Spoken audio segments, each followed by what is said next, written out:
ശശി തരൂരിന്റെ മണ്ഡല പര്യടനത്തിനു നേരെ വീണ്ടും കോൺഗ്രസ് പ്രവർത്തകരുടെ പ്രതിഷേധം. ഇന്നലെ രാത്രി മണ്ണന്തലയിലായിരുന്നു സംഭവം. ശശി തരൂർ എംപിയുടെ പ്രചാരണ വാഹനം തടഞ്ഞു നിർത്തിയാണ് ഒരു വിഭാഗം പ്രതിഷേധിച്ചത്. തിരുവനന്തപുരത്തെ കോൺഗ്രസിനുള്ളിലെ പ്രാദേശിക സംഘടനാ പ്രശ്നങ്ങളും തരൂരിനെതിരെയുള്ള വ്യക്തിപരമായ അതൃപ്തിയും പ്രചരണത്തിലും പ്രതിഫലിക്കുകയാണ്. ബാലരാമപുരത്ത് തരൂരിന്റെ പര്യടന വാഹനത്തെ കോൺഗ്രസ് പ്രവർത്തകർ വളഞ്ഞിട്ട് കൂകിയത് വലിയ വിവാദമായിരുന്നു.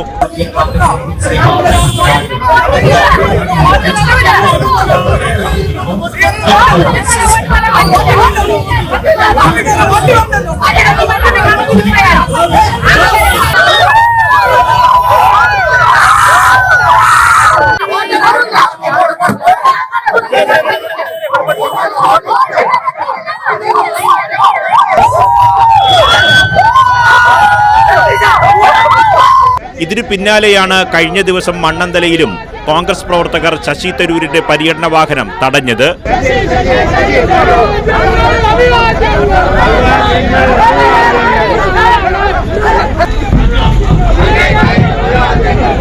മുൻ MLA MA വാഹിദാണ് പ്രതിഷേധത്തിന് പിന്നിലെന്നാണ് ആരോപണം ഉയരുന്നത്. പാർട്ടി നേതൃത്വത്തിന് മറുവിഭാഗം പരാതി നൽകുമെന്നാണ് വിവരം. ഇരു വിഭാഗങ്ങളും സ്ഥാനാർത്ഥിക്ക് ചേരിതിരിഞ്ഞ് സ്വീകരണം ഒരുക്കിയതാണ് തർക്കത്തിലേക്ക് നയിച്ചതെന്നാണ് സൂചന. ശശി തരൂർ മടങ്ങിയ ശേഷം കോൺഗ്രസ് പ്രവർത്തകർ തമ്മിൽ കൂട്ടത്തല്ലുണ്ടായി. സംഘടന പകർത്തിയ യൂത്ത് കോൺഗ്രസ് നേതാവിന്റെ മൊബൈൽ ഫോൺ ബ്ലോക്ക് പ്രസിഡന്റ് പിടിച്ചുവാങ്ങി.